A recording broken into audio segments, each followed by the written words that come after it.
అన్యాయం జరిగితే ఎవరినైనా ఈ విధంగా చేస్తాం అని ఆవిడ వచ్చి చెప్పటంలో ఆ మాటని నేను తప్పుపట్టట్లేదు, కానీ వైఎస్ఆర్ కాంగ్రెస్ పార్టీ నేతల్ని మాత్రమే, అందులోనూ వాళ్ళ అభిమాన నాయకుడికి పుట్టినరోజు శుభాకాంక్షలు తెలియజేసేటటువంటి నేపథ్యంలో భోజనాలు పెట్టుకుంటూ ముందుగా వాళ్ళు ఒక మేకపోతుని కోసుకోవడం అనేదాన్ని రాజ్యాంగ ఉల్లంఘన అంటూ ఆవిడ ముందుకు రావటం అనేది నిజంగా నవ్వలేక నవ్వుతున్నారు ఆంధ్ర రాష్ట్ర ప్రజలు. ఎందుకంటే ఇప్పటి వరకు కూడా కొన్ని వందల వేల వయోభేదం అనేది లేకుండా ఆడపిల్లల మీద జరిగినటువంటి అత్యాచారాల మీద ఎవడన్నా ఇటువంటి అఘాయిత్యాలు చేస్తే తాట తీస్తాను అని ఇట్లాంటి వైఖరి ఏదన్నా ఎప్పుడన్నా ఆవిడ బయటకు వచ్చి చూపించిందా? ఆవిడ గుండెల మీద చేసుకుని చెప్పాలి.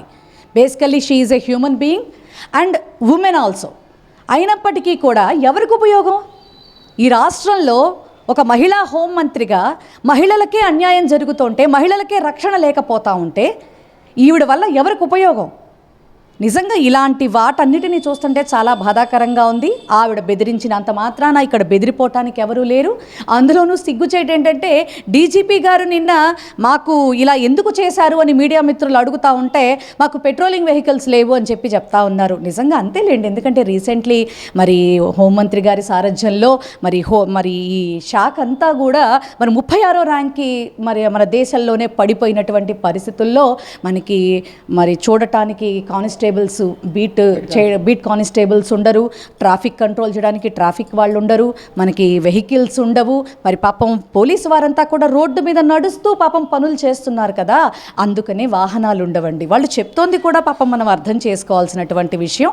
మరి ఎన్ని అత్యాచారాలు, ఎన్ని అఘాయిత్యాలు జరుగుతున్నా వాటి గురించి ఏమీ మాట్లాడలేకపోతున్నారు. కానీ నిజంగా ఇలాంటి విధానాలతో ముందుకు పోతున్నటువంటి ఈ ప్రభుత్వాన్ని తలుచుకుంటేనే అసహ్యం వేస్తూ ఉంది, సిగ్గుగా ఉంది. అంటే వైసీపీ అంటేనే కేర్ ఆఫ్ అడ్రస్, హింస అంటేనే కేర్ ఆఫ్ అడ్రస్ వైసీపీ అనేది అవి చెప్తారు. టీడీపీలు చెప్తారు. ఈ మాట ఏం స్పందిస్తారు? ఆ మాట టీడీపీ వాళ్ళు చెప్పకూడదు అనుకుంటా.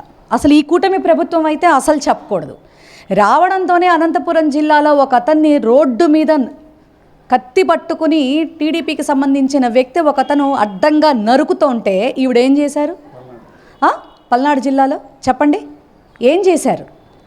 ఆ తర్వాత మరి రాప్తాళ్ళలో 14 ఏళ్ల పాపని మరి టీడీపీ కార్యకర్తలే 14 మంది కలిసి ఒక పాపని ఇది చేస్తే దానికి ఏమన్నా ఈవిడ బయటకు వచ్చి స్పందించిందా?